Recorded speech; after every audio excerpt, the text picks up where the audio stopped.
Right, Lars, how will I'll check things? back in with you guys in a little bit. All I'll see right, you in a little bit. okay. How will things in Cocoa Beach be? My brother lives there, so I always like to stay up to date. Cocoa Beach has long seen the worst of this.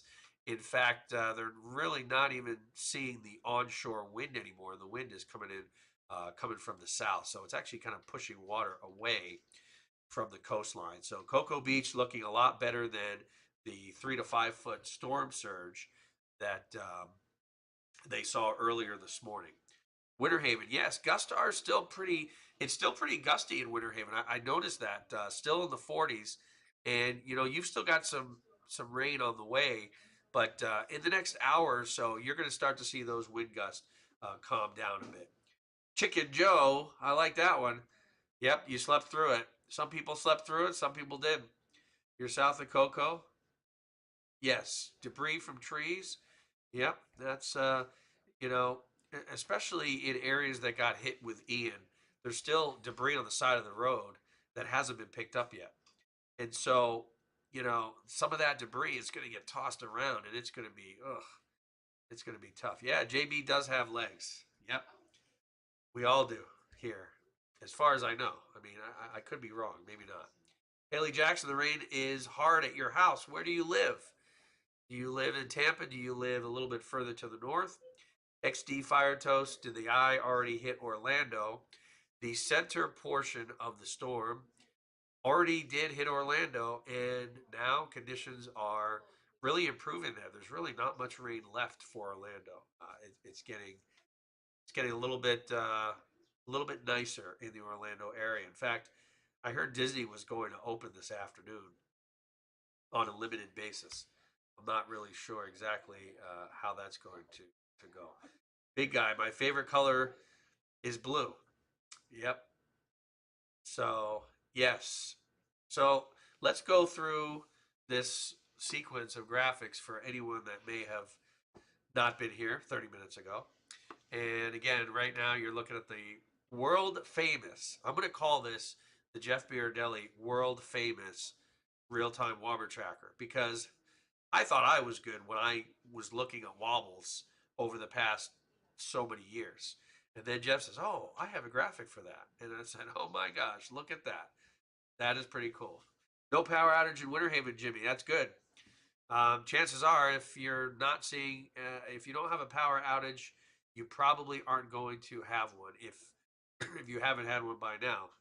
Newport Richie is not quite in the clear now. You still, Catherine, have got a lot of rain. Over the next hour to maybe hour and a half, 1:30, 2 o'clock, things are going to eventually quiet down.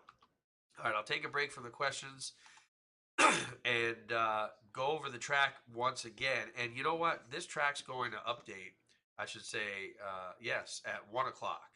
So within 30 minutes, we're going to see this update.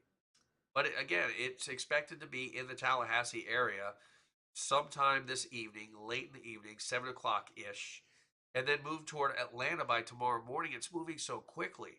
That's great. I mean, we love that it's moving so fast. Ian moved rather slowly. Well, this one, a different story. Uh, we can bypass the model plots because we know what it's going to do. Still, tropical storm warnings in effect for all of the Bay Area, Sarasota County, eastward to Highlands, northward. And I do expect that over the next couple of hours, we will start to see these warnings drop off one by one from south to north. I've seen people driving in Tampa, so it's much safer now than it was earlier. We're still seeing wind gusts around 30 miles per hour, so keep both hands on the wheel. But yet again, it's starting to look a little bit better out there. Storm surge, we've been talking about this 1 to 2 feet, more of a high tide of 1 to 2 feet, in Tampa Bay and in and around Pinellas County. Further to the north, Pasco County towards Citrus, about 1 to 3 feet. Not a major flooding event, but you could see some minor coastal flooding. And again, the wind field is just so big with Nicole. By 2 o'clock, you can see in Hillsborough, Tampa, we start to wind down the tropical storm force wind. gusts, and by 6 o'clock this evening, they're pretty much out of our entire area. Fort Myers, they did a lot better than a lot better than other places. A couple inches of rain. They saw windy conditions, but in the Fort Myers area, no significant damage. So again, good news there. And again, once this storm pulls away and continues to pull away, that onshore flow creating some of that coastal flooding. As for wind, we're still seeing some tropical storm force wind gusts in northern counties, eastern counties as well. But once we get into this afternoon, they'll drop into the 20s and 30s, overnight into the 20s. It will be a breezy night. And then pretty much on Friday, everything just about all said and done, as Friday afternoon, the wind gusting, into the teens and 20s. And by Friday evening, it really calms down. Right now, we're seeing sustained wind in the 20s, Winter Haven, Lakeland, Tampa in the mid to upper 20s, and wind gusting, again, 44 in Winter Haven, elsewhere in the 30s. So we're starting to see less and less of tropical storm force wind gusts. Earlier this morning, 8, 9, 10 o'clock ish, even 7, 8, 9, 54 Tampa, St. Petersburg, Sarasota, 55 in Winter Haven, 52 in Brooksville. So very, very windy earlier this morning, but things are starting to get a lot better.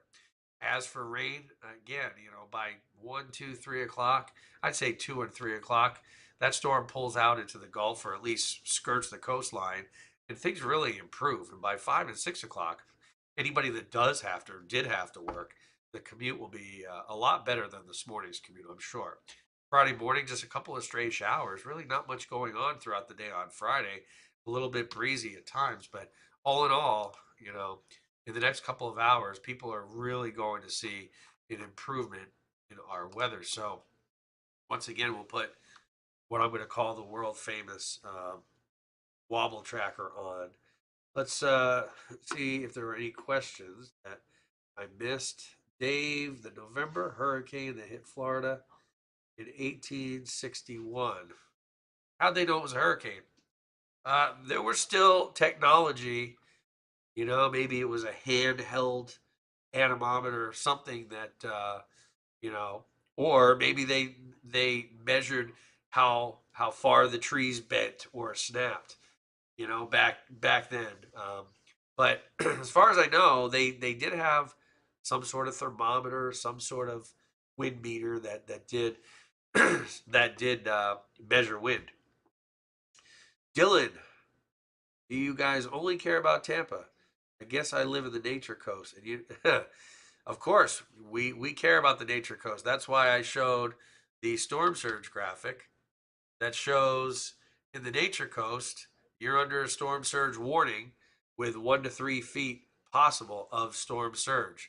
So yet again, if you live a little bit further to the north, you'll have that onshore wind for several hours, and you could see some coastal flooding with the high tides. Other than that, you're not going to see much more in the way of rain, maybe an inch at most. And, um, you know, eh, when it comes to wind, you'll be lucky to even get tropical storm force wind gusts. Chicken Joe, East Coast surf report. Wow. The waves are going to be very, very good for surfing on the East Coast tomorrow. And it probably will be, I mean, the rip current risk, that's the one thing you have to worry about. But yeah, I'm sure there are going to be a lot of surfers out there on the East Coast and even on the West Coast. But, surf at your own risk, right? This is very nice that you can interact with a meteorologist. Yes, Juan. That's why we like to do this stream, because we like to inform viewers, whether you live in the Nature Coast, whether you live in Tampa, whether you live in Norway or Sweden and you have family here. Um, and we want to answer as many questions to make you feel more at peace as we can. Jack Merkel, what should Tallahassee expect?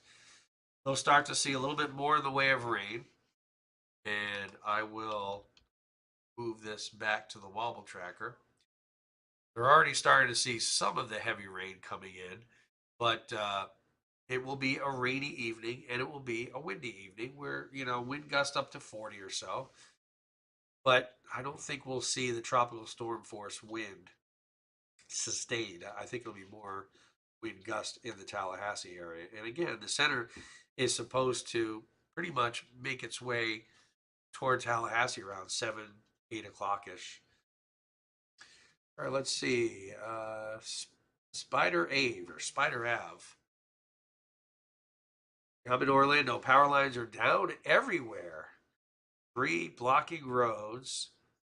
Stay safe. And prayers to your mom. Well, and again, I'm wondering if there's still a lot of debris that hasn't been picked up from people's houses. And sometimes when you get a second storm, the cleanup from the first storm still isn't complete yet, right? And so, you know, some of that debris could easily be blown around, and it just, I know in Fort Myers, there's many streets where debris has not been picked up yet.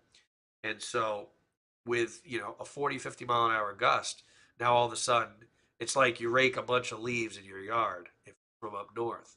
And then all of a sudden you have a windy day and you don't bag your leaves. And guess what? Your leaves are all over the yard and you have to do it all over again. So basically, um, you know, that's what some of the people are dealing with debris. Let's see, Rod. Why do spaghetti predictions show a sharp turn? Which, well, the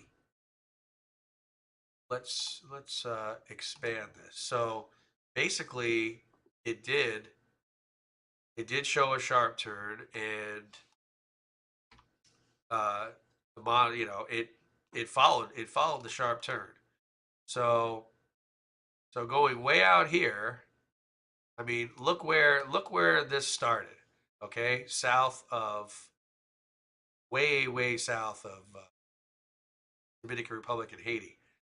Took a sharp turn to the north. Took a sharp turn to the northwest. Now then it took a turn to the south. Now it's starting to take a turn back to the northwest, and then it's going to interact with a cold front that is going to pick this storm up and bring it to the northeast. There's 100% chance that that's going to happen.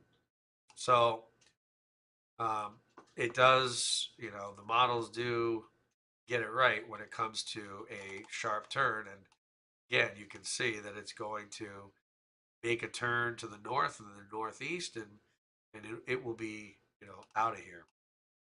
So yet again, um, it just looks like the worst is just about over for everyone, and Tampa's really looking a lot quieter now as the heaviest rain now has moved into Hernando, Pasco, Hernando, and Citrus counties, northern counties toward the Nature Coast. And again, it does look like, in my opinion, that Nicole is either over open water or it's very close to being in the Big Bend area. Maybe it's still not quite to Cedar Key as of yet.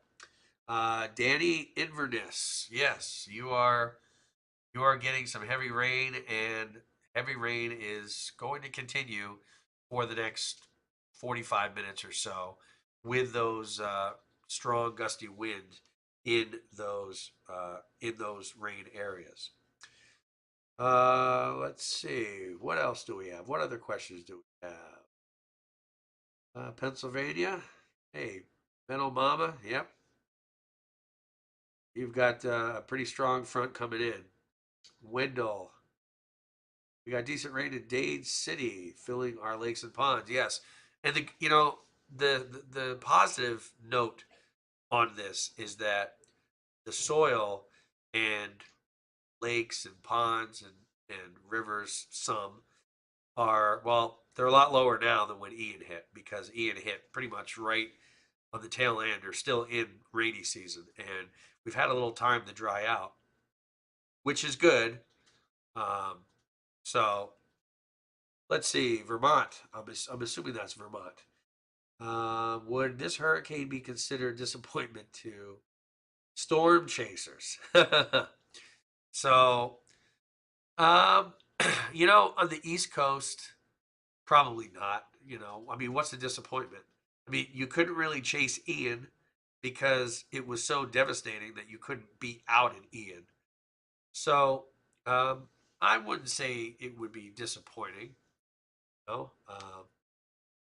Frid, Frobis. All right. How does it look for that west turn? It stays away from from Pensacola. Yes. It's already moving to the northwest. I mean, you can see it. You can see it on the blue line. It seems like the center is at least following the blue line, if maybe a little bit north of the blue line. So I just don't see it being, something crazy. I don't see it being something crazy for Pensacola. Hey, JB. Yes, sir. Someone wants to know, how do you become a mod? They can email me. I'll put it in the description. Okay. He'll put in the description, JD, how you could become a mod. How about that? Let's see. They're saying 2 to 4 inches of rain in Pennsylvania. Yes. Well, some of that rain from that front will run off into the Mississippi, and I know that's been very, very low. So, let's see, what else do we have? Any other questions before kind of wind this up and then bring JB and I back into it? Getting a little bit better. Is it still going to be windy? You bet. Is there going to be some rain? Yeah, but it is going to be a lot tamer than it has been. And as we take a look at the forecast modeling, you can see that spins on off. That's NICOLE's signature counterclockwise wrap. Winds are also going to start to ease a little bit more. They'll shift more southerly here as we get a bit deeper into the day, and that should help to draw and drag in some dry air, Allison, that's down across the southern peninsula right now. So in terms of drying rain opportunity, yeah, that's going down. But as we've been looking at, and you've been doing a great job showing the sustained winds and the gusts, still they're at that threshold of 39 miles per hour. We have to leave the warnings up in that type of scenario. Yeah, which is totally fair, because we do want people to know that we still could be seeing some very strong wind gusts at time. Even though the rain might have cleared in your neighborhood, doesn't necessarily mean that the winds have yet. But I do want to take you out to current power outages. We now have 3 counties with anywhere from 10,000 to 50,000 customers without power, and Brevard County is in the orange range, so we're looking at 76,000 customers without power there. Taking a look at that as a percentage, 23% of the county now without that, with the power loss, and we've been seeing that because of all the rain and the winds. A live look at our Launch Credit Union Port Canaveral camera.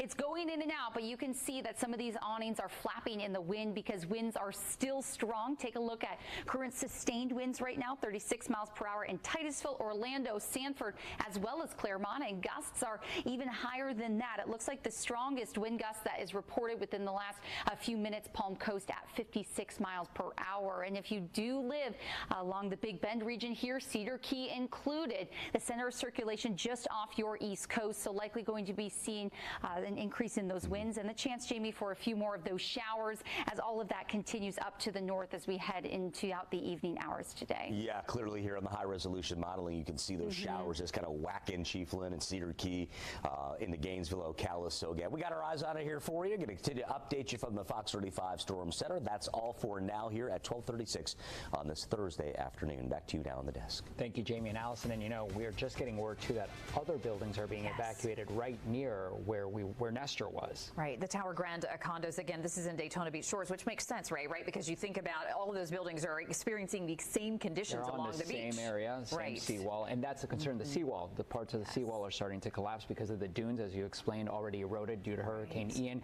So the situation is worsening as this storm is moving through our area. Another issue, flooding. The water is getting higher in parts of Port Orange. Fox 35's Matt Trezza actually had to head to higher ground because it was getting that dangerous. So he filed this report just before he left. So this is the scene here in Port Orange. You can see that we've got the Halifax River overflowing its banks, coming across Halifax Drive, which is where those palm trees are, and then into homes and businesses that are along the area here. You can see the water is just continuing to get higher and higher. This is an apartment complex here, 2-story building. You can see the gentleman walking through the parking lot and how high it is, and it's going into the different homes that are on the lower floor here. A lot of the people who live in this apartment complex have gone up to the upper floor, hanging out on the balcony just because they need to get out of their swamped homes. Now, it looks like some of the people, had made preparations for this. They have sandbags that are up against their doors, cinder blocks that have been up against tarps against their doors. But other people, they haven't made any. A lot of this, may not have been anticipated by the people who live here. There is a dock that is part of the property here, and it's just kind of like off onto the side. That chair that you can see out there is bolted to the ground, so that's still staying put, but that just may up and float away. Now, fortunately, as far as vehicles go, there were parking spaces here in front of the apartment complex, but those folks have moved all their cars onto the other side here, and this way they're on higher ground, and this way, if the water comes even higher, they're going to be protected. This is brackish water from the river. It's got a lot of salt in it, so that can do some major damage to vehicles if they hang out in this area.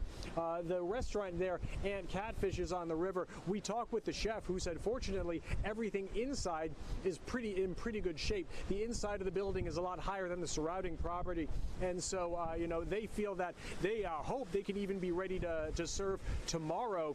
But for now, obviously, the area is closed. They're only concerned about the surrounding property there. But that's what the people here are dealing with. It's going to take them a long time to clear out from this and to get back on their feet. But certainly these folks are heavily impacted by these floodwaters now that Nicole is passing through the area, and it's just a matter of time just to see what the recovery looks like here in this community. In Port Orange, Matt Trezza, Fox 35 News. And thank you to our entire Fox 35 team for continuing on with coverage of Nicole as it makes its way across the state. We are going to be headed into some of these other press conferences as soon as they kick off. Going to send some of our viewers out to our final 2-minute break of this hour, continuing to listen in to our Fox 35 coverage until we see the White House briefing or Senator Warnock's event start.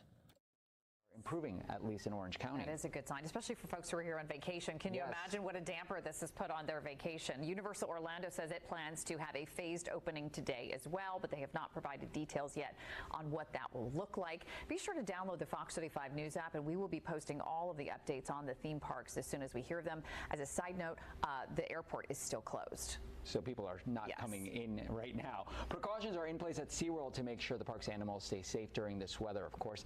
The park says it plans to reopen tomorrow. Customers who bought tickets for Wednesday and Thursday will be able to use them really any day through the rest of the year. So that is some good news. The money's not lost there. And no word yet on when OIA will resume their flights, but airport officials say operations are still halted. What they're telling people really is to check with your airline, right? That's the best way to know. Sanford, Daytona Beach, Melbourne airports also closed during the storm. As soon as we get changes in any of that, of course, we will bring it to you. What happened with Ian is that in many cases around the airport, there was some flooding or some dangerous getting to the airport, so they wanted to make sure everything was good before they opened things back up. Exactly. So we will keep an eye on when they do plan, because a lot of people who came here for vacation are wondering when they can get home, and vice versa. Those trying to get here to vacation want to get here.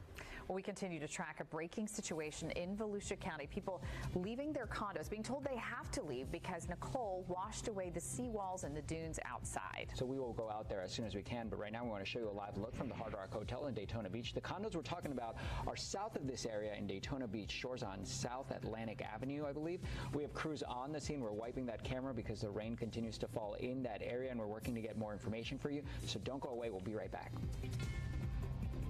And thank you again to our Fox 35 teams. They have been out all morning long, especially ever since the tropical storm hit at a Category 1 hurricane along the east coast of Florida. It's now made its way across the peninsula, and it's going to continue to bring these effects of flooding as well as rain to much of the area. You can see here we are waiting on a press conference out of the White House. This will be with Press Secretary Karine Jean-Pierre. She was expected to start this press conference just a little bit earlier. So this, again, a live picture of the White House press briefing. Once this does begin, we'll take you into it, especially since President Biden, he's going to be traveling around for a long period of time, starting today, where he's going to be joining others at the COP, and then he'll be headed to the G7 conference as well. So a lot to come here in the White House press briefing. Also, the first time we're going to be hearing from her since these election results have started to come in. We just heard from President Biden himself yesterday. He was speaking speaking about how Democrats did have a good night on Tuesday night. So we'll hear what Karine Jean-Pierre has to say about the future for Democrats. One question President Biden was asked was what he is considering when it comes to the 2024 presidential election. He said as of right now, he does plan on running. He did say he's going to take some time to make that decision in final, though. So we'll keep a close eye on this. Just as we're also keeping a close eye in Georgia, where we are going to be hearing from Raphael Warnock. He is now facing a runoff election against the Republican opponent. And along I-95 for those southern portions of Camden County, rainfall rates expected to be between about 1 to 2 inches per hour. That is very heavy rainfall that's going to cause that localized flooding. Like Tim was saying, do not be out on the roadways right now. This is not the time to be driving. That rain is going to make it very difficult, if not impossible, to see, not only because of the heavy rain, but also the very gusty winds that are coming through. It's going to be blowing that rain, practically raining sideways because of how windy it is outside for this area right here where this tornado warning is. So it is still in effect until 1 o'clock, but I do want to start mentioning areas just outside of the warning. Though you're not included in the warning, you are still going to get this heavy rainfall and gusty winds. So Kingsland, you need to be prepared for some of this significant weather. Woodbine as well, you need to be prepared. Let me get a few other town names in there so that you can hear your town name and move into this area, move into your tornado safe spot. I believe this is Highway 40 where it crosses, or excuse me, Highway 17 where it crosses with Georgia Highway, I believe that's 40. You need to be taking the proper precautions. Now, we did just get some new information. Good news, it does look like they are going to expire that warning here by about 1 o'clock. So we'll just continue to walk you through the radar for the next couple of minutes just to show you what we've got going on, where the heaviest rainfall is at the moment, and what we're continuing to watch before we let you go with this tornado warning. So I'm going to zoom out, give you a little bit more of a big picture look at what we're working with right now. So Tim was saying early on, and I can't reiterate it enough, don't focus on where the circulation of NICOLE is. Yes, that circulation is well off to our south and west. However, we are still seeing significant impacts from this system here on the first coast. So widespread showers across our area, very gusty winds for the entire region, and we are seeing that severe weather. We've seen multiple tornado warnings come through so far. So even though they're canceling this one, this is a good time to start making a plan. If you haven't gotten a warning yet today, maybe you're thinking, oh, well, we've escaped this much so far. No, you need to make sure you are prepared for this afternoon. Do you know where your tornado safe spot is? I know a lot of us have our kiddos home at today. Their school is canceled. If they're home with you, do they know where to go? Do they know that they need to move into the basement, into a closet, into a bathroom, into an interior windowless room? Do they know where they're supposed to go? Do they know the plan to keep themselves safe?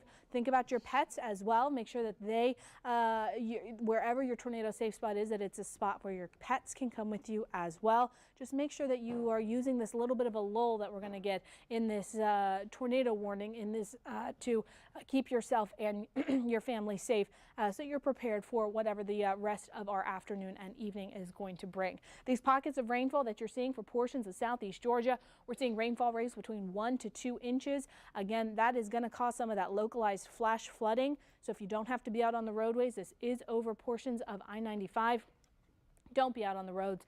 Just wait for this to pass. We are going to get some sunshine, even getting into tomorrow. So just hang on, hunker down until this passes, and until we are a little bit more in the clear than what we are right now. So again, just scattered showers. We're also going to watch for this next round coming through that's out on the water right now. So you see these few pockets here. We are getting some lightning that we're seeing. So that tells us that there is still energy within several of these cells, and those are headed inland. Those are headed our way for this afternoon. So we're going to continue to watch these ones next. These are the next cells that we're going to start keeping a close eye on, as we could see some more tornadic activity come from those ones. And we do have those new tornado watches out for many portions across southeast Georgia. So as we continue into the afternoon, make sure you've got a way to get your weather information, whether that's your First Coast News app with location and notification services turned on.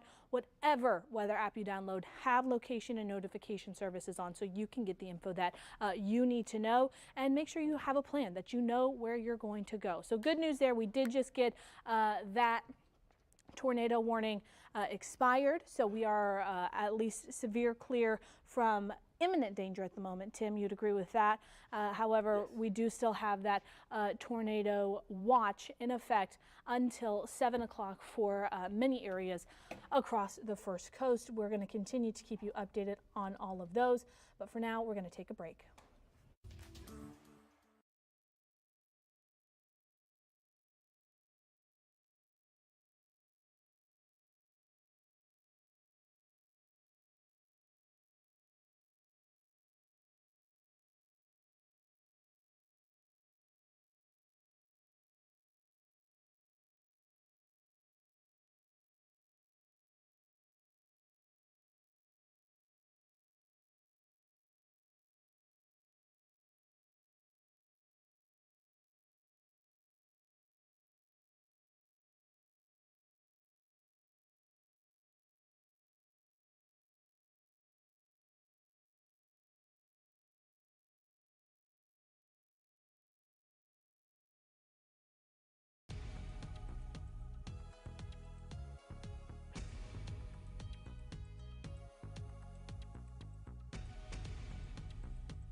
And then it gets better.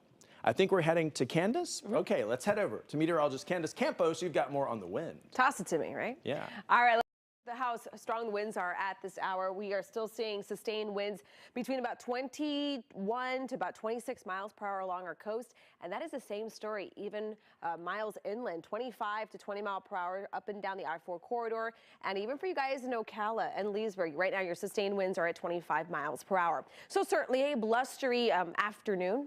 It's 1 o'clock now in the afternoon. So yes, a blustery afternoon, but look at your wind gusts. This is really what clocks up. And that's what's been happening throughout the overnight hours and into this morning. So 32 mile per hour wind gusts now in Cocoa Beach, but you can see where the center is still whipping the winds in more. Still 41 mile per hour winds there in Ocala. 44 mile per hour wind gusts there in Leesburg, 45 in Sanford, 40 in Orlando. Because we are still expecting some tropical storm force wind gusts, not sustained, we still have that tropical storm warning in effect for all of Central Florida until further notice. Should cancel that in the next couple of hours. Tropical storm warning still in effect for areas along the coast. When you still have a lot of wind in place, they're still going to have that potential for more power outages. Of course, we just spoke with FPNL.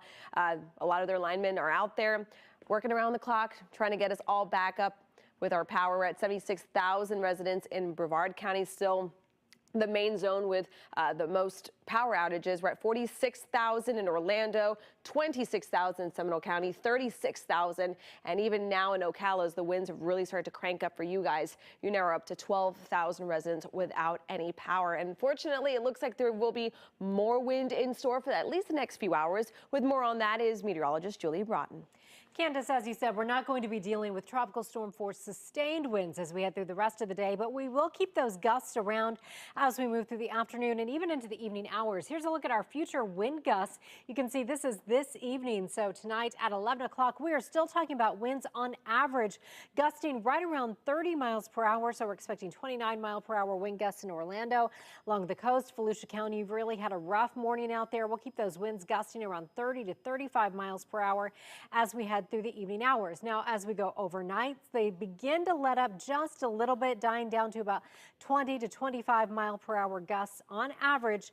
And then during the day tomorrow and into Saturday and Sunday, that's when things really look a lot better. The weekend looking absolutely gorgeous for us. But again, your clouds and rain forecast as we move through the rest of the afternoon hours. Still a lot of cloud cover hanging around. We will keep periodic rain around as we head into the evening and overnight hours. But overall, things will continue to improve slowly for us throughout the day today and into tomorrow. Now we'll send it back to you guys, Crystal and Justin. Thanks, Julie. And we're following some tragic news in the aftermath of Nicole in Orange County. Deputies say 2 people have died after they were electrocuted by downed power lines. This is the warning that sheriff's officials have been giving across the area. Here's some video. This happened in the Conway area. Crews responded to Bayfront Parkway and Pershing Avenue. Deputies say a man got out of his vehicle where he made contact with that downed live power line. A woman traveling with him was also electrocuted. Deputies are urging people to take extreme caution if you do have to head out after this storm. If you see a downed power line, change directions immediately and call in that downed power line to emergency officials. And more breaking news. Volusia County deputies say they're evacuating more condominiums. Right now, they're asking people to leave Tower Grande. That's along A1A. Deputies shared these photos with us. Just take a look at the damage. You can see part of the property just washed away into the ocean. This all comes as crews already deemed several condo complexes unsafe in the Daytona Beach Shores area. In fact, more are being evacuated right at this moment. Yeah, News 6's Molly Reed joins us out there live. Molly. Yeah, Crystal, this was one of them, Pirates Cove condo complex, and you can see the back of it just caved in. And I will tell you, we were just walking around A1A, and there are deputies everywhere. They are working quickly. I have the sheriff with me here, Mike Chitwood. What is going on right now? I mean, it is just a mess. It is like a bomb has gone off on the peninsula up here on the ocean side. The Shores is probably up to about 16 condos that have been evacuated. There are pool decks, the back of buildings in the ocean. Right now, the county is forming up a strike force with the other cities in the area, and their building inspectors and engineers. They are going to visit every structure from the Shores all the way down to Ponce Inlet. You know, we lost 7 houses down in Wilbur by the Sea. There's probably another 22 that are in a precarious position and may go into the ocean.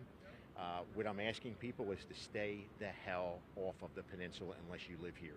The bridges are closed except essential personnel and to emergency personnel. There's a curfew up here on the peninsula until 7 a.m. tomorrow morning.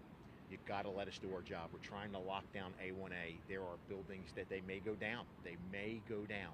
And as soon as I can get my air unit up, we're going to start to get the video and show the extensive damage that has occurred. And you guys have been broadcasting it all morning.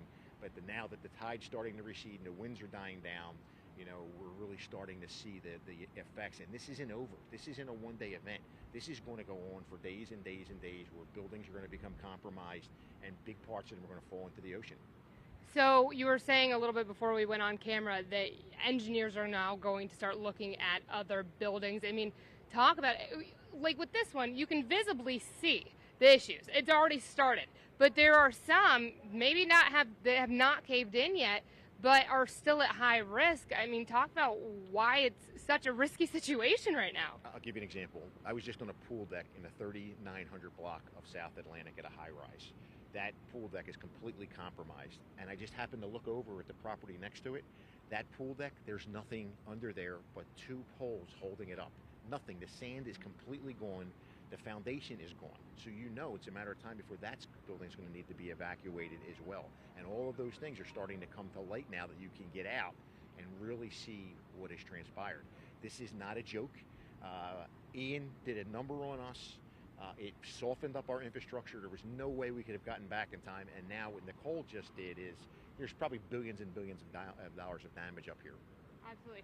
So I know a lot of viewers have been messaging us. We are in Daytona Beach Shores right now. We have Wilbur by the Sea. Can you talk a little bit about what Ponce Inlet is looking like and maybe what Daytona Beach within city limits is looking like right now as well? We haven't heard much from Daytona. We've heard some squawking about there may be some hotels that may have some erosion and may have some structural damage. They haven't called for help from us. And Ponce had only had one property that had been structurally compromised. But again, it's early. As this is receding now and we can get better views and get drones out there and see some other things, more and more of this is going to come to light. I mean, right now I have 100 deputies that are just assigned to the shores in Wilbur by the Sea, because this is a major undertaking. You know, every one of these high-rise buildings, when it gets declared compromised, we have to search every room. So we have to get keys, knock on the door, announce that we're here, open up, make sure it's vacant, log it in, because God forbid if it collapses, you want to know that we've got everybody out. We're also recording everything we do on body camera footage, because we have people who have told us, I'm not leaving. So we asked for their next of kin. I'm going to go back and give them a toe tag and tell them to write their information on it, so it'll be easy to identify later on. I mean, why would you look at this damage and think for some reason that you're going to ride this out? And that was going to be my next question. I mean, you guys are obviously going door to door right now. The entire barrier island was under mandatory evacuation. You guys wanted everyone off the island by 4 p.m. yesterday.